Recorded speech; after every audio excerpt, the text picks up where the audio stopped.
What a game in Motown. Coming up on this edition of the Die Hard Den podcast, we go on the ball and defend the Den as we look at the Lions' outstanding victory versus the LA Chargers. Seany J does another off-pride profile on a Lions legend, and we preview the upcoming game against the Eagles in Philadelphia. All this and more coming up on this edition of the Die Hard Den podcast. Watch out. Here comes that roar.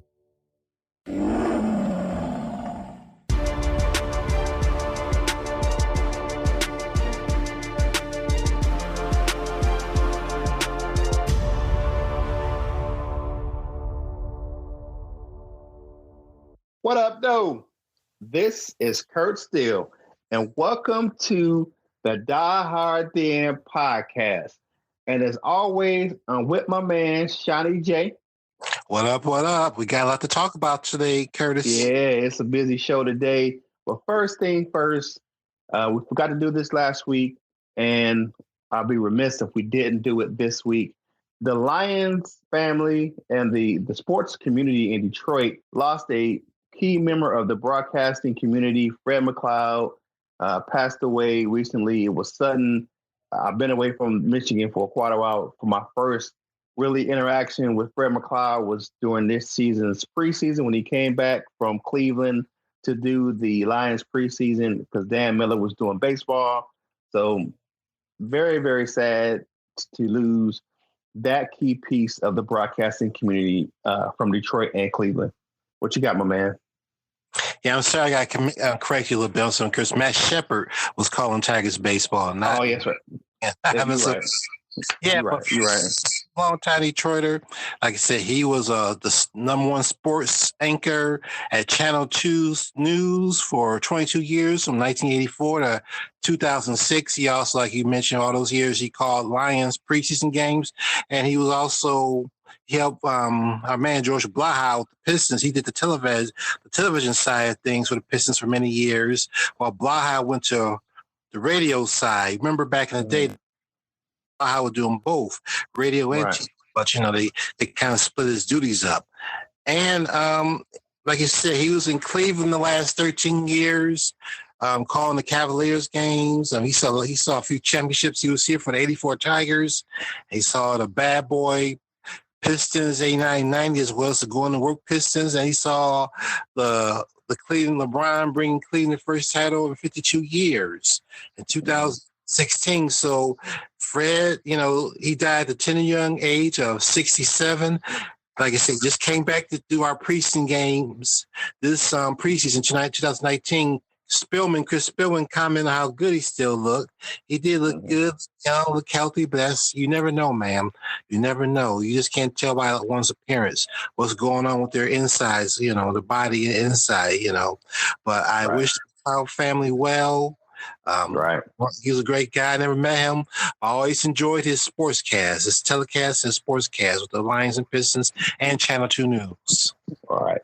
Okay. So, again, condolences to the McLeod family. With that being said, now let's pick up some cheer.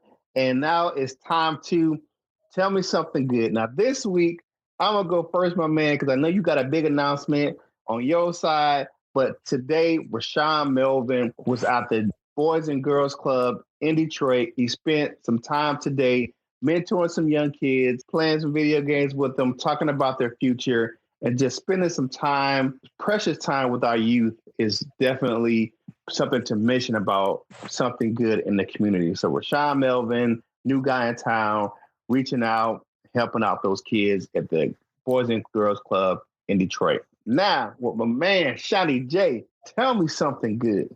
Yeah, before I tell you my part, tell me something good. I'm Rashawn Melvin. I just want to say he's a journeyman. He's been with several teams in his career, but he's been playing well for the Lions. I got to throw that in. He's been playing very well for us. He's one of those guys who was profiled, having excellent speed, and I hope Kent, the math bomb guy, is right where he said the Lions have one of the fastest secondary in the NFL. So if we do that, should be awesome. Melvin was a good addition, and he's already helping out in the community, which is a good thing, So I give him shouts out for that. But my portion of Tell Me Something Good is at the offensive line. You know, last week, our starting left tackle, Taylor Decker, had to sit out because of a back injury. He had a poor first game, partially because of his back injury. And people were very concerned about that fact. You know, Chargers have two of the best pass rushers, Bozo and the Clown and Melvin Ingram. Yes, you know, and so, but the Lions did not give up one sack to the Chargers. The only time they came close was on a blitz, but Stafford got the ball off and he was kind of knocked down. They could have called roughing the passer there. And also he took off on a couple of scrambles. We ran down from behind by both sides of bounds. That could have been a late hit out of bounds. And also he took a headshot to the helmet, you know. The referee picked up the flag, you know. That was helmet contact. The man could have got concussed. So I think that was another bad play. But the offensive line, they did their job protecting the franchise. I just will say a couple more things on that. You know, he's not a rookie, but second-year guy, Terrell Crosby, who didn't have a great preseason, he did an excellent job on Bosa. Now, you could say the Lions gave him help with a tight end guard, but that's good coaching to me. That's good coaching. You leave him on the island. You say, okay, go him, son. You know, they give him help. Like I said, they have a man hot, give him a few hits, give Bozo the Clown a few chops to help out Crosby. And maybe Joe Dahl helped out a little bit too, but that's okay. Football is a team sport. You do what you got to do to win. And also, I meant to send this to the group. My man, University of Michigan Wolverine, was given high grades because they said he quietly dominated the Chargers. Once again, he kept them off Stafford, and he opened some holes for running back. So they say Graham Glasgow had an excellent game, that Michigan Wolverine. So I can see my boy, Bo Benchweiser. So the other guard, the Lions are the best two guards in the league. You know, Benchweiser, BB, and GG. So come on, do your job. Okay. Yeah. All right. So thank you. Hey, that's good. Tell me something good this week. All right, so now it is time to go on the ball. We're going to take a look at the offense from the game. We'll start it off with running game still kind of struggled a little bit. They only averaged 3.4 yards per carry. The guy that shined really was Ty Johnson. He had 5 carries for 30 yards. He averaged 6 yards per carry. Kerryon Johnson had some all-purpose yards. He had 88 all-purpose yards, 41 rushing, and 47 receiving. So what you think about the running backs and their running game struggles here in Detroit? I think one problem is, like Bevel, he used 4 running backs in that game.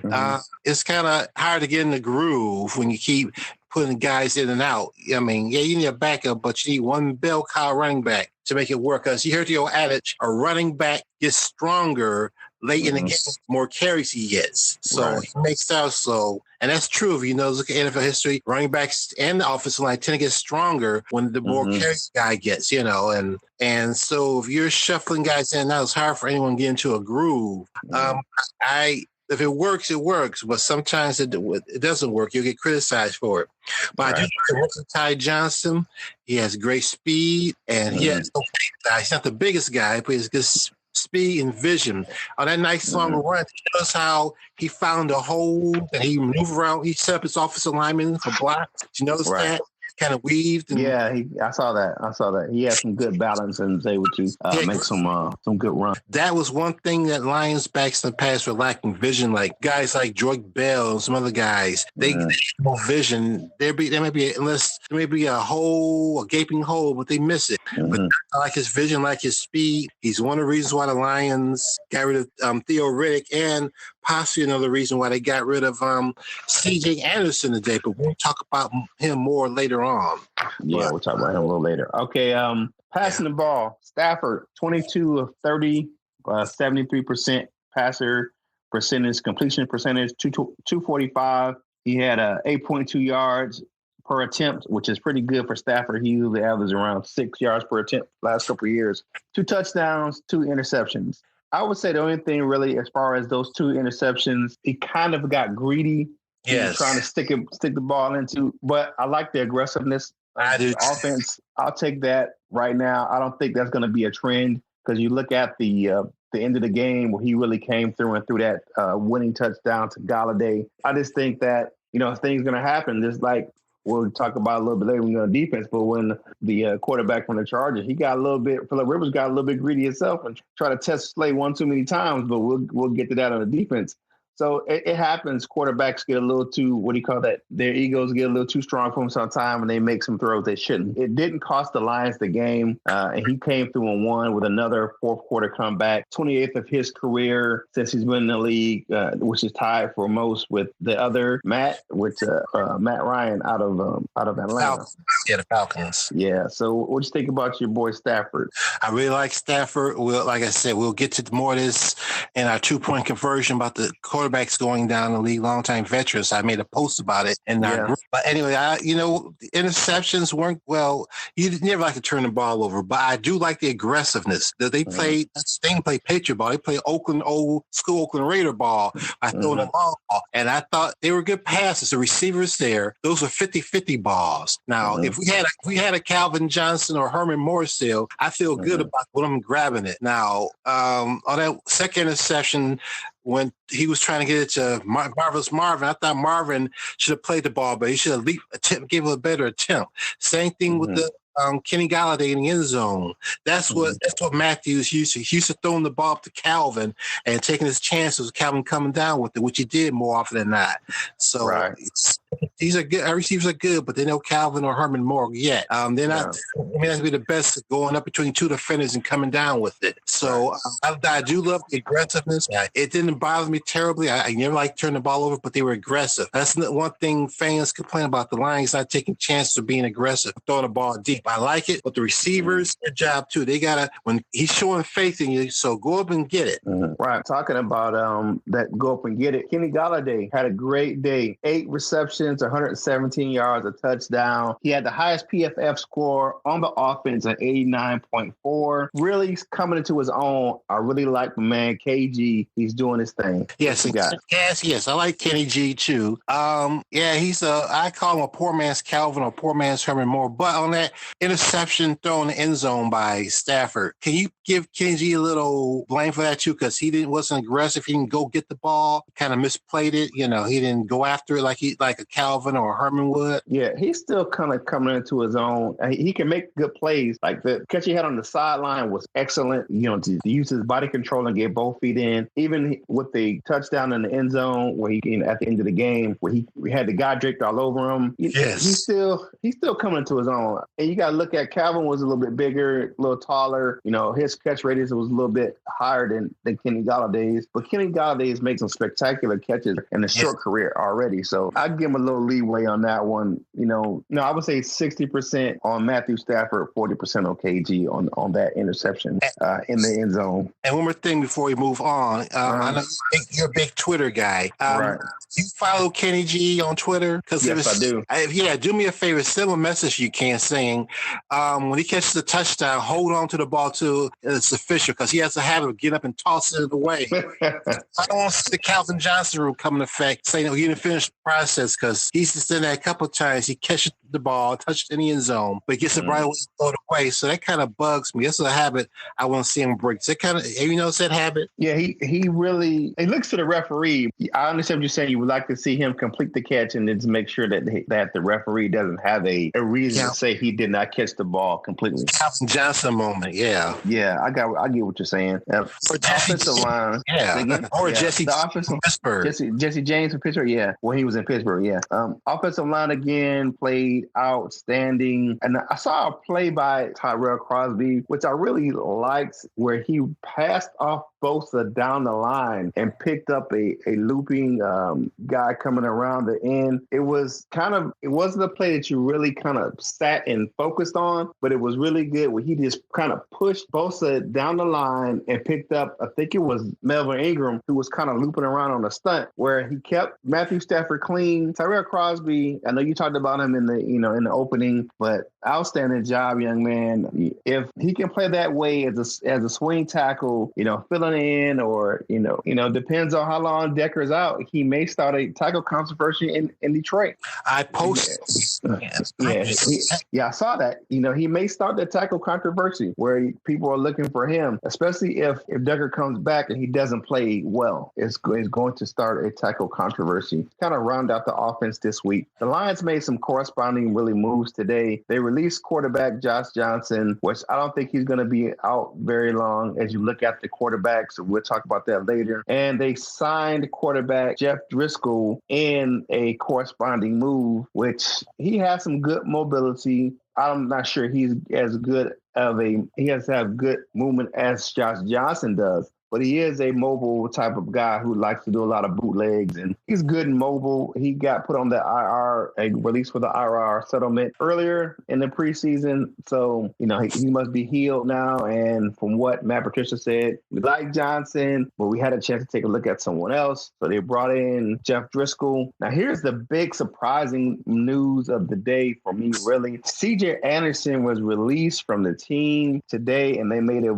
corresponding move when they claimed Paul Perkins off the New York waiver wire. Perkins is a lot smaller than CJ Anderson. You look at him, he's only 5'10", 5'11", 215 at the heaviest, probably plays around 210, 208. What does that do for our short yardage? Are we just going to use carry on in that predicament? What do you think about that short yardage when releasing CJ Anderson? I was very surprised or perplexed to see that. Did they honestly think Paul Perkins is an upgrade? I thought CJ played well for him. He gave him that big back run for those tough yards and short yardage and goal line situations, as you said. Now, if you look at their running backs, they're all on a lighter side. Like, I think Carrion's one of the heaviest. So Carrion's about 210, 15.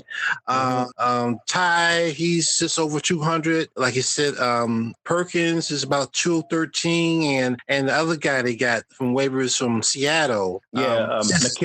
McKissick, he's a small guy too. And I'm very surprised they made that move. I don't know what they didn't see and what Carrion wasn't doing, what CJ wasn't doing right. Why? Because they signed him to a big contract in the offseason. I don't know what they felt this upgrade. I understand it's very perplexing why they made this move. If they were going to cut anybody, I think they could have cut, I don't know, they had too many running backs, but Jamal Agnew probably let us have a sigh of relief there because we'll get him. That's my boy, but he's starting to wear thin on me a little bit. I hate to say it, but I'm very surprised at both moves. I thought Josh Johnson played well to win the job. He steal it from Tom Savage and the other guys. So I don't know. The Lions, they're being aggressive, but are they making smart moves? There's a difference. Right. Smart, and so. And the really thing for me that was disheartening about the CJ Anderson release is that he was actually downtown Detroit. He was at a youth sports initiative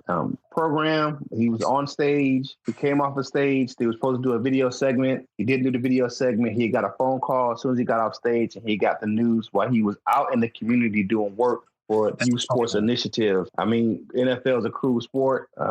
Things just happens. And you were talking about something that's supposed to happen between today and tomorrow. So you don't even know if he's going to show up tomorrow for the second part of the youth sports initiative. He probably was. Yeah, and he was a good veteran presence in the locker room. He was like having another coach on the field in the running back room. So I hope he gets picked up. Big shout out to CJ Anderson. To me, he's always been a good character guy. So I hope he catches on somewhere else. CJ on Twitter. Yes, I follow CJ on Twitter. I hadn't heard any noise with CJ. When stuff like that happens, usually goes black for a while. Probably later on, or probably now while we're recording the podcast, he's probably issued a thank you to the city of Detroit, or a lot of times that happens where players will come out and say, "Hey, thank you to Detroit." It happened when Theo got released, and all the time he spent here. CJ wasn't here that long, he got courted by Detroit last offseason. They didn't sign him. They signed him this offseason. I'm thinking he's going to be there for the duration of the season, and this is kind of out of the blue. But we'll see. Hopefully, Bob Quinn and those guys know what they're doing and can take that move and keep those running backs healthy going forward in the season. Yes, I'm sorry. One more thing before we move on. Did you hear on Twitter or somewhere Patricia's explanation why they made these moves? For the Jeff Driscoll move, he just said they wanted to take a look at a different type of prospect, moving on from Josh Johnson. The Paul Perkins one, I hadn't heard anything about the Paul Perkins move. Very questionable. A lot of the beat writers on Twitter were really questioning this move. The Paul Perkins, they were looking at, especially for his size and what he can do, looking at the short yardage. He was not a good short yardage back at all. So the Lions may be looking at putting Kerryon or looking at Ty Johnson for short yardage. So you never know. I mean, I would say this about Ty Johnson. He is a powerful runner for his size. He has some good power, some good stiff arms from the young back. He's more compact where he's a smaller guy, but he's shorter, so it makes his strength a little bit different. You know what I'm saying? But, we'll see. Let's moving on to the defense. Now it's time to defend the den. Let's look at the defense. First up on the defense, my man, the defensive line struggled again with the run. They gave up 137 yards on the ground. What you got to say about the defensive line with the rush game? Well, it's still early yet, but I thought the run defense for Lions would be one of the strengths of the team, especially if Snacks back and they signed Mike Daniels. They're not even starting Daniels. They've been starting Ashawn Robinson and rotating him with Daniels. I think they should start Daniels along with Snacks. You sign those two guys for big money. Well, I know they're going to rotate them, but I thought it'd be tougher to run against the Lions. Snacks is getting double and triple teams, so that theoretically leaves somebody else to make some plays. But I tell you, that's a strong goal line play. Our man, a rookie, Tave, he's in midair and a nice fumble recovery by Devin Canaro, who's having a strong start to the season. 3 sacks and a fumble recovery. That's a crucial one at that on the goal line. So the run defense needs to show up. I think, in my opinion, they need to start Daniels and Snacks, one of those 2 big guys in the middle, control the middle. And I think also will help if once we get both Deshaun Hand and Jared Davis back. Davis for his speed, because he has a good athlete, and Deshaun's also a great player. So I think it will help when we get those 2 guys back as well.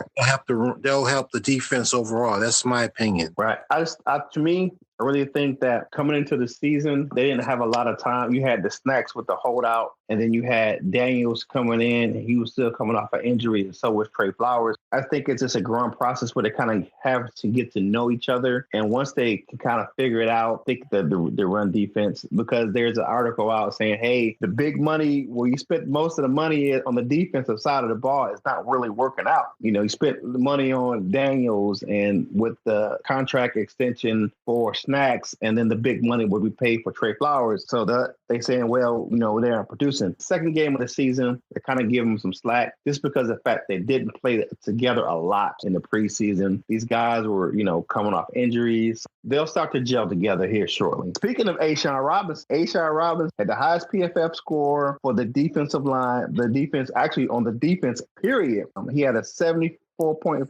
PFF score with 4 tackles and a half a sack. With the half a sack he shared with Romeo Okwara. Then when they got to Rivers, they kind of booked in them. And actually, Ashawn was lined up on the defensive end on that play. He was on the left side of the defensive line when he made that play. So Ashawn Robinson played an excellent game. Yes, he did. Moving on to the secondary, they played up and down. They did the same thing they did the first week in that fourth quarter at the end of the first half, where they were playing some soft coverage, some zone coverage, where they were letting some big plays fly down the field. Slade was in a battle. I will tell you that. Keenan Allen got some good catches on him. Still didn't get over 100 yards. He made some good pass defenses on Keenan Allen. And the big one was the interception at the end of the game. Yes. I posted a poll about the top plays of the game. What was your favorite play? I listed 3 offensive plays. I listed the play action at the end of the game to kind of seal it with the aggressive call at the end of the game. I listed the 2 touchdown passes by Matthew Stafford. And then I listed the Darius Slay. And Darius Slay interception in the end zone by far was the most liked play by the people in the Detroit Diehards group.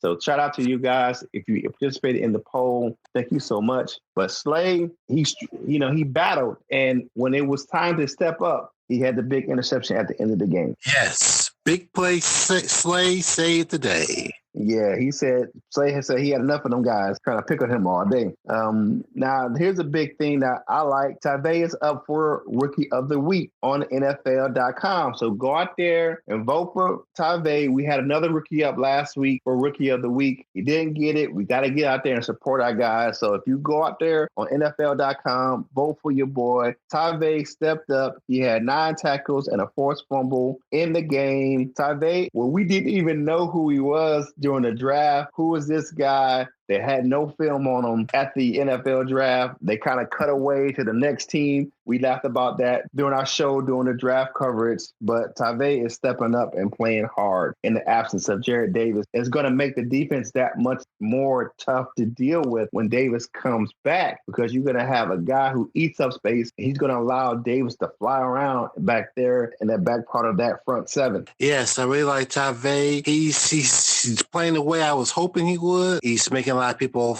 regret saying what they said about him. He was a shock pick at number 2 because no one heard of him, or see him play because he played out at University of Hawaii, but he was a beast in Hawaii. So he's playing well for us. Like I said, I hope he keeps it up. Both him and TJ Hockenson, 2 excellent draft picks for us. Right. So here's my man. You gave him a little bit of grief last week, and the defensive coordinator said his play in the fourth quarter was one of the big plays of the game. Tracy Walker has played every defensive snap this season in the first 2 games, and he leads the team with 19 tackles, tied for first with 1 interception with Darius Slay, and that big play, the tackle for the loss against the Chargers at the end of the game in the fourth quarter, was huge. That put them behind the sticks, and that's when you saw that big pass where Rivers tried to stick it in there with Keenan Allen. That was a second or third down or 14. So big shout out to Tracy Walker. He was a steal. This is his 3rd season. He's stepping up. When Glover Quinn retired, the Lions knew they were in good hands with Tracy Walker back there. He's a big guy. He's versatile. He can play in the box. He can play deep. So Tracy Walker is proving his worth on the line. Yes, I gave him a little grief. I said last week's game against the Cardinals was up and down. He made a nice pick and nice stick on Fitz, made him drop the ball. I like that, but he also gave him a couple big passes to Fitz. Maybe I was being too hard because Fitzgerald is still Fitzgerald, Yeah. One of the best receivers in NFL history. So I guess, maybe I'm too hard on our guys. I want to see him shut down, corners and safeties. Don't allow the opposition to get nothing. Absolutely not. I mean, shut them down, knock the ball away, intercept them, what have you, sack them. But, great Hall of Fame players like Larry Fitzgerald's going to get their share too. They're going to get theirs too. Just like when Keenan Allen had an excellent game, Lions, and everybody was getting in the group was getting ourselves, slaves getting burned like toast. I had a post saying, well, what y'all say now? You saw that post I made after the game saved interception. So the big, the other team, the opposing team has good athletes and star players too, and they're going to get their share of big plays. So I guess we can't expect perfection from the Lions, but as long as they win, that Stone Cold Steve Austin used to say, that's the bottom line. The Stone Cold Austin says so. Yeah, that's the bottom line. All right, so one more topic to cover before we get into our 2 points conversing this week. Your boy struggling again, Jamal Agnew. He continued to struggle in special teams.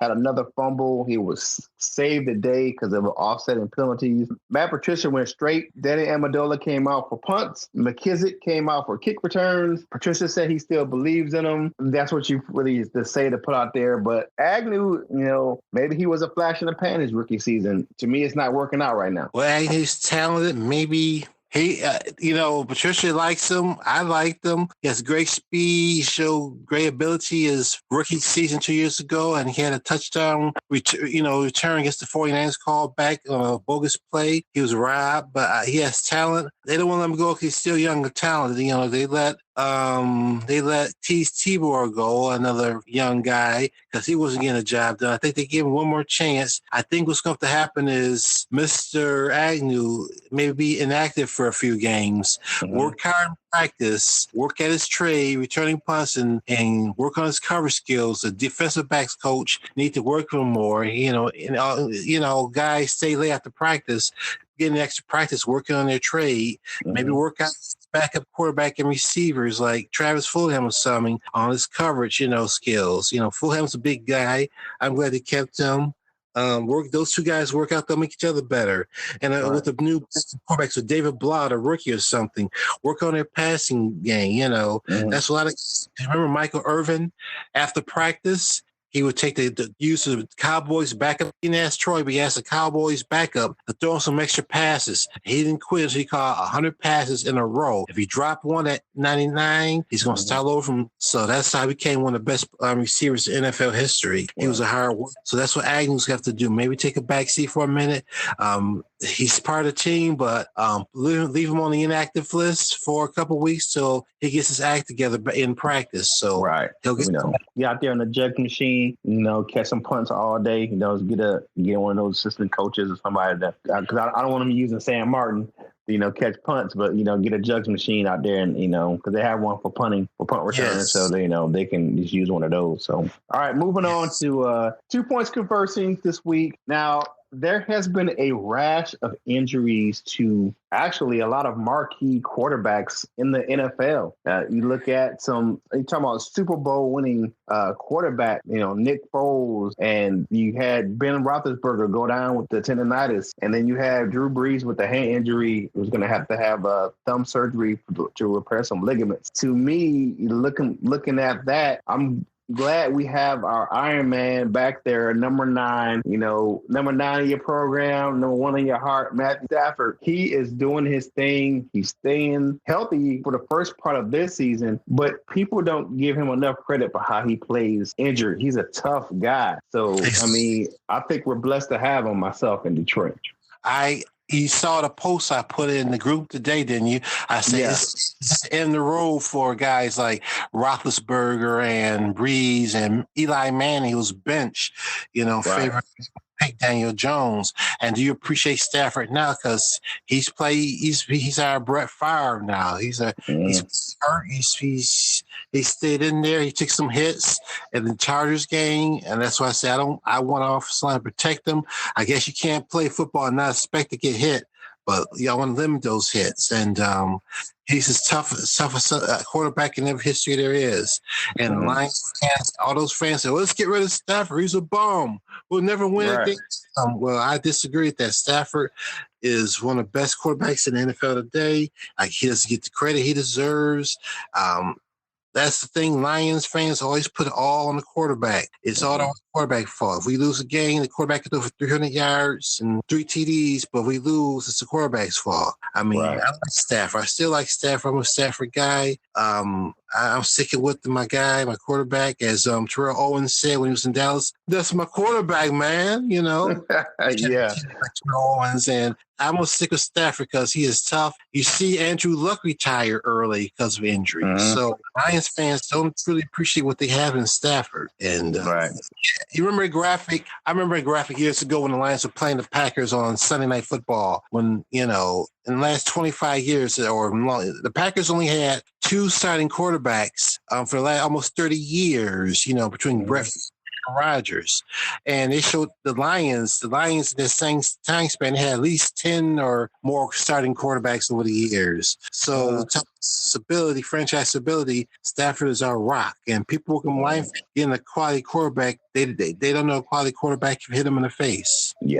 Stafford's if he one thing, if they traded him and then next he ends up winning the Super Bowl somewhere else, it's got to stay with him. Once he gets the pieces around him, then we'll see some good things happening in the future with Matthew Stafford and the Lions. I even saw in a Lions group, someone had got the Lions specialty plates for Michigan, and the Lions plate said trade 9. I was like, you got to be some kind of freaking idiot to say trade Stafford. But, people have their own opinions. I respect that, but I disagree with them. I think Matthew Stafford's the way to go. He's going to win. Look how many years it took Drew Brees to win in New Orleans, or look how long it took Peyton Manning to win in Indianapolis. These guys, they had to go through some growing pains to win. I'd say we're going to stick with 9. All right, so that's what our 2 points conversion this week. Talk about those mass units in the NFL. When we come back from the break, we're gonna have a special Lions all-pro profile on one of the biggest hitters in NFL history.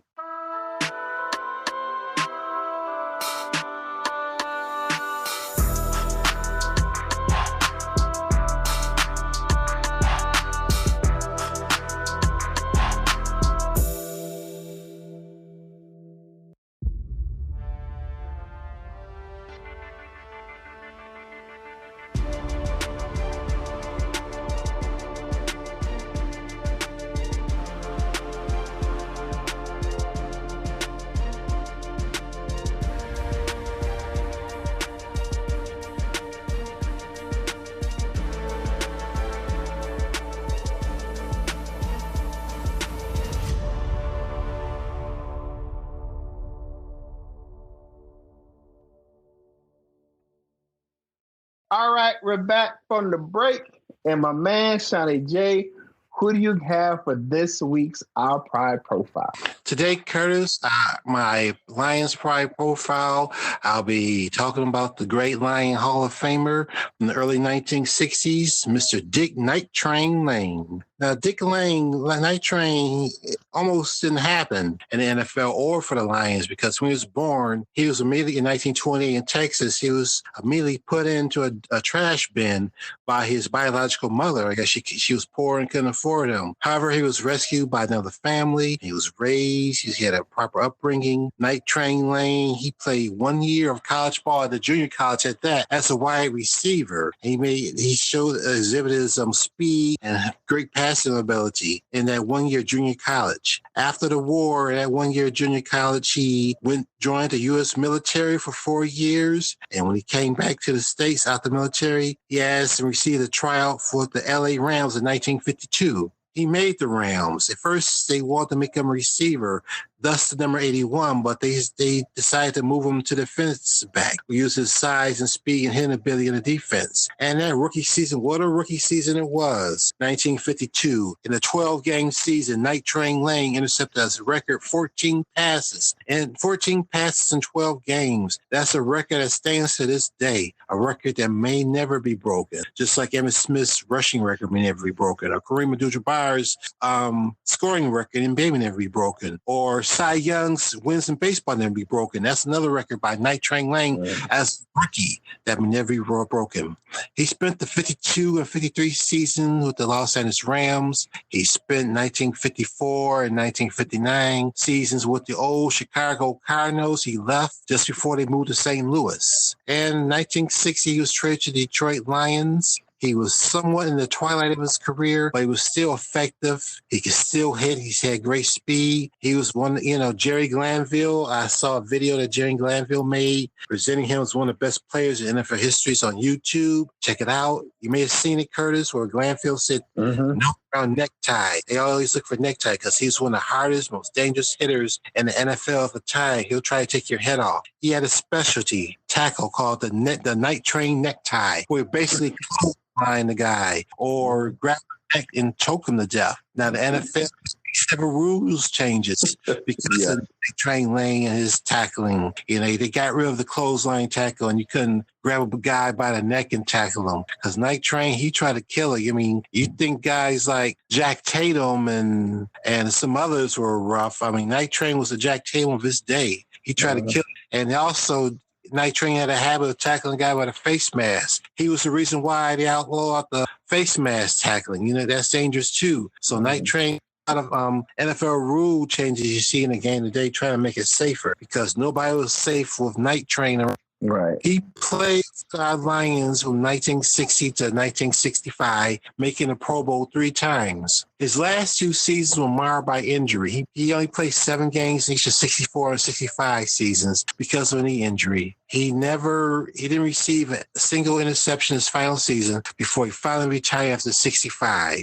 But immediately in 1966, he became one of the first African-American front office personnel for the Lions. He worked in the front office helping out the late Mr. Russ Thomas as well as William Clay Ford. He stayed in that capacity until 1972 when he went to Southern University as an assistant coach. And he also went to another HBCU as an assistant coach for a couple of years. He returned to the city of Detroit in 1975, and until 1972, a 17-year period, he was the director of the Police Athletic League, PAL, where he had guys for the city of Detroit, and he good community service. He was well known around town to his retirement in 1992. And for the last 10 years of his life, that's when his health started to deteriorate. He moved back to his native Texas. I guess he made some bad business investments. He lost his $5 million fortune he made as a player in his career. And his last few years were spent in a nursing home that was paid for by a man he had met on a golf course. And he was a big fan of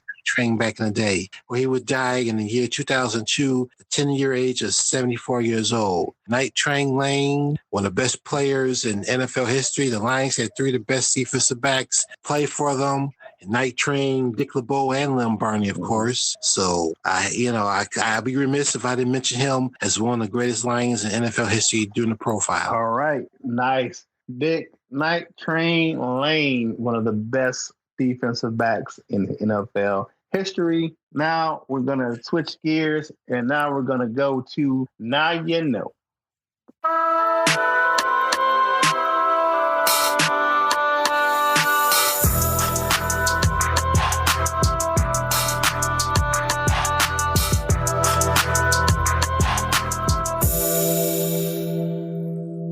What up, though? This is Kurt Steele, and welcome to this week's edition of Now You Know. This week, we're going to cover the personnel injury report policy by the NFL. This is different from the designation segment we did earlier in this season about the player's injury status for the season. This is what we're talking about from the week-to-week basis. Now, you have three different reports that the team must issue during the week prior to the game and during the game. So you have the practice report, the game status report, and the in-game injury report. The practice report is expected to provide clubs and the public an accurate description of a player's injury status and his level of participation during the practice week. All players who have reportable injuries must be listed on the practice report. Even if the player takes all the reps in practice, and even if the team is certain that the player will play in the upcoming game, clubs are required to report their players' practice participation according to the following schedule. Now, if the team has a Thursday game, they must do a practice report on Monday, Tuesday, and Wednesday prior to the game. If they have a Saturday game, they must issue a practice report on Tuesday, Wednesday, and Thursday. If they have a regular Sunday game, they must issue a practice report on Wednesday, Thursday, and Friday. And last but not least, if they have a Monday night game, they're required to issue a practice report on Thursday, Friday, and Saturday. Now, here's the practice report participation categories. They did not participate for a player. That means the player did not do anything at practice. They didn't take a rep. They may have worked with some trainers, but they did not do anything the team actually did in practice. Limited participation means that they did less than 100% of the normal reps. So maybe they worked with a trainer on the sidelines, they did some conditioning drills, and they took a few things in the individual drills, but they did not do everything in practice. Now, if they are a full participation, that means they did 100% of everything in that practice. Individual drills, team drills, 7-on-7, complete walkthrough, or whatever else the team was doing during practice, they were a full participant. Now, that ends the practice report. Now, the game status report. The game status report is expected to provide clubs and the public with an accurate description of a player's anticipated availability for the club's next game. Clubs are required to indicate the status of their injured players on the NFL intranet by 4 p.m. New York time and issue the notice to the opposing team, local and national media, and broadcast partners as follows. So basically, all that's saying is for the game status report, they have to provide the game status at a certain time. So if they have a Thursday game, they must have a game status report on Wednesday night. If it's a Saturday game, they must issue the game status report on Thursday. On Sunday games, they have to do the game status report on Friday. If they have a Monday night game, it's by Saturday. So the game status report availability categories are out. That means the player will not play a snap in the game. They're just out. They won't play at all. If they're doubtful, that means they're unlikely to play. If they're questionable, that means the team is uncertain if the player will play in the game at all. It may be a game time decision. The player may go through warm-ups, or they just don't know if the players are going to play in that game. The game statuses and the in-game statuses are the same for the game status report. Now, here's one thing, another report the team issues. The team issues a report 90 minutes prior to kickoff of their inactives. Now, we know the NFL has a 53-man roster. However, there's only 46 that are eligible to play in a game each week. They have to list a non-active player list 90 minutes prior to the game. So if you look on your team's website, usually it's on Twitter that the beat writers for the team or the multimedia journalists for the team will report the inactives 90 minutes prior to the game. If a player is listed on the club's practice report during the week, but is not listed on the club's game status report, that means the club is certain the team will play. If a player is then deactivated for the game, the club will be required to provide an explanation. If the explanation is not adequate or unpersuasive, a compliance investigation or enforcement proceedings may be initiated.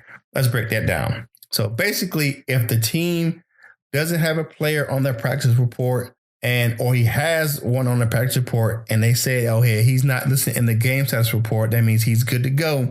The team is saying that they are going to play that player in the game. If they do not play that player during the game, an investigation may be launched. They say, hey, you said this guy was good to go. You didn't list him on your game status report and he didn't play. What's the deal with that? So you must have an accurate reporting of all players' game status before the game.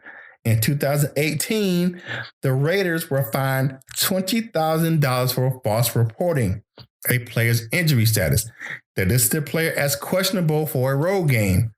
Come to find out, the player didn't travel with the team, and the team was fined $20,000 for false reporting. And after the investigation, if the team does this multiple times, it could cost them more money or even draft pick. So there you have it. Practice reports. If you don't know, now you know. Like my man Biggie Smalls said, baby. Now let's get back to the Die Hard Den podcast with my man Seany J.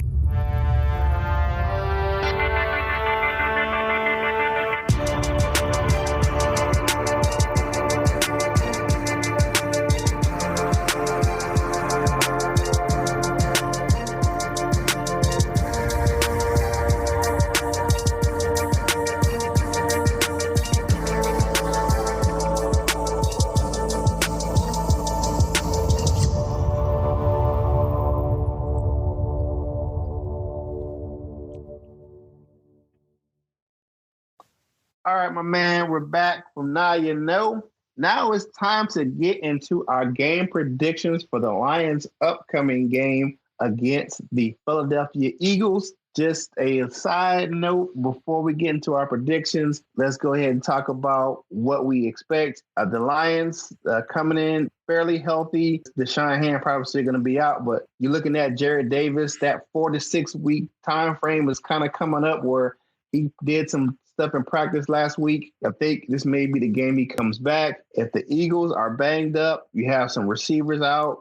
You mentioned earlier, we talked about with the Carson Wentz being a little banged up. So for me, I have the Lions winning the game in Philly 28-24. What you got, my man? I like that score. I think it's going to be a close one. It's not going to be an easy game. But if Carson Wentz is hurt and might miss the game, as I've been hearing rumors, we haven't seen the injury report yet. We don't know. But if he's hurt, plays, is ineffective, or doesn't play at all, and his receivers, Alshon Jeffrey and Deshaun Jackson, they're playing of injuries, ineffective. Football's a game where, unfortunately, it might be unethical, but you got to take advantage of the other team's weakness or injury situations. So if those guys are hurt or ineffective, if they do play, the Lions must take full advantage. And I see them win a close one. I'm going to say Lions 27, Eagles 21. And before we move on, we missed if we didn't mention this. Jalen Ramsey, the young Jacksonville Jaguar defensive back, wants to trade. There's been some rumblings the Lions should trade for him. Do you think the Lions should trade for Jalen Ramsey? I think that price tag is going to be steep. This because of the fact you look at the guy, he's in the last year of his contract, and the price tag is going to be steep just to trade for him. And you're going to have to pay him a big contract. So not only would you be getting up a first-round draft pick, then you'd be giving up the next few years a big chunk of your salary cap. So do I think Bob Quinn makes that move? I don't think so. Would it be a smart move as far as football is concerned? Yes, to have Slay on one side and Ramsey on the other, it would be awesome to have those two guys playing in our secondary. Do I really think it's going to happen? I don't think so. And it would if it did because we got some good guys. Like Sean Melvin's playing well, Slay's playing well. We got some good backups, and we got the rookie Warrior. Mm-hmm. I like him. We got Mike Bell, is it or Mike Ford? Excuse me. Yes. D Virgin. Yes. I think we got some definite secondary. We don't have to pay an arm and a leg for a defensive back. If we get them, that's great. If we don't, either. Right. So, all right. Now it's time for us to go ahead and get out of here. So, my man, Seany J, tell the people how they can find you on social media. I'm not a big social media guy, as you know, but I am on Facebook a lot. I run the Detroit Lions Truest fan group. If you send me a friend request and you want to join the Lions School, I'll be happy to add you because, as Kurt knows, I keep the guys well updated all to everything Lions and NFL. That is very much true, my man. And you can find me on Twitter and Instagram at Curtis Steele 14, CurtisSteele 14. You can also follow the show on Twitter at DieHardDenPodT1. Email the show if you have any questions. We'll be posting some more stuff in the Facebook groups, to more polls so you can get some of your information into the show. And a big shout out to the individuals in the Die Hard Den Facebook group for contributing to the poll question that I posted after the game. So thank you very much. As always, we really appreciate you all listening to our show, and to our new fans on the Lions Den Facebook page. Thank you for listening to the show. We try to bring you the best quality product. And as always, for my man, Seany J, this is Kurt Steele, and we are out.